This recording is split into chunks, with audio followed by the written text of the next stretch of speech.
এখানে আমি ময়দা নিয়ে নিয়েছি 1 বাটি দিচ্ছি। এইভাবে ময়ামটা আমরা করে নিচ্ছি নোনতা বিস্কুটের। এইটা বসিয়ে দিচ্ছি। দেখুন,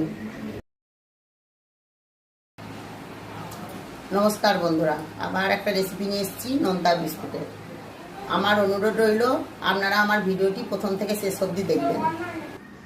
চলুন দেখাই কি কি উপকরণ লাগে। এখানে আমি ময়দা নিয়ে নিয়েছি 1 বাটি, স্বাদ মতো 1 চামচ আমি লবণ দিচ্ছি, বেকিং পাউডার দিচ্ছি আমি 1/2 চামচ, টেস্টের জন্য আমি 1 চামচ ঘি দিচ্ছি,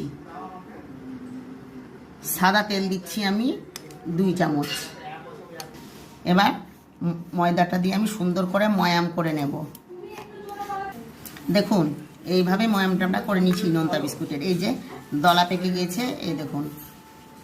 এইবার আমাদের মাখানাটা সম্পূর্ণ হয়েছে। এবার আমরা ছিপ ছিপ করে জল দিয়ে আস্তে আস্তে মাখে নেবো, একটু টাইট করে। দেখুন, আমরা লেচি কেটে নিয়েছি। আমি অল্প আটা এখানে নিয়েছিলাম বলে আমার 3টে লেচি হয়েছে। আপনারা বেশি মাখলে আপনাদের বেশি হবে। এবার আমরা একটু ময়দা দিয়ে বেলে নেব।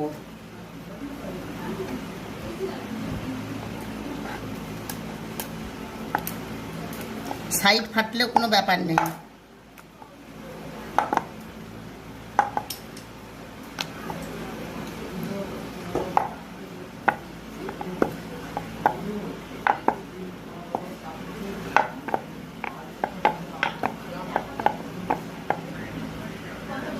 আমরা এইভাবে গোল গোল গোল গোল করে কেটে নেব।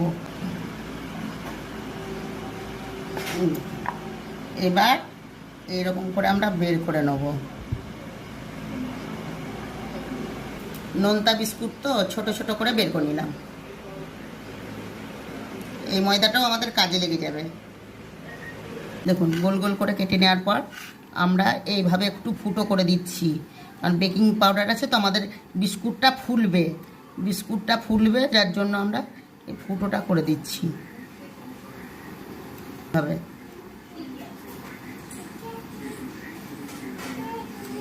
কড়াইটা আমাদের কেটে গেছে, স্ট্যান্ড দিলাম। এবার বিস্কুটটা আমরা বসিয়ে দিচ্ছি, মিডিয়াম ফ্লেমে থাকবে আঁচ। এবার আমরা 5 মিনিটের জন্য ঢাকা দেব। দেখুন, আমাদের এই দেখুন কত সুন্দর লাল লাল হয়ে গেছে। শাঁকা এক সাইড হয়ে গেছে, আর এক সাইড উল্টে দিচ্ছি।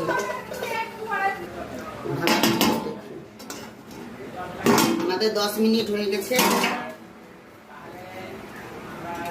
আমাদের বিস্কুট খুব সুন্দর নোনতা বিস্কুট আমাদের তৈরি। আমরা তুলে নিচ্ছি। আমাদের নোনতা বিস্কুট একেবারে তৈরি। চলুন দেখি কেমন খাস্তা হয়েছে। দেখুন, খুব সুন্দর হয়েছে। আপনারা এইভাবে বানাবেন, চা দিয়ে খাবেন, কেউ বাড়িতে এলে তাদেরকে খাওয়াবেন, এবং আমাকে লাইক, শেয়ার ও কমেন্ট করবেন।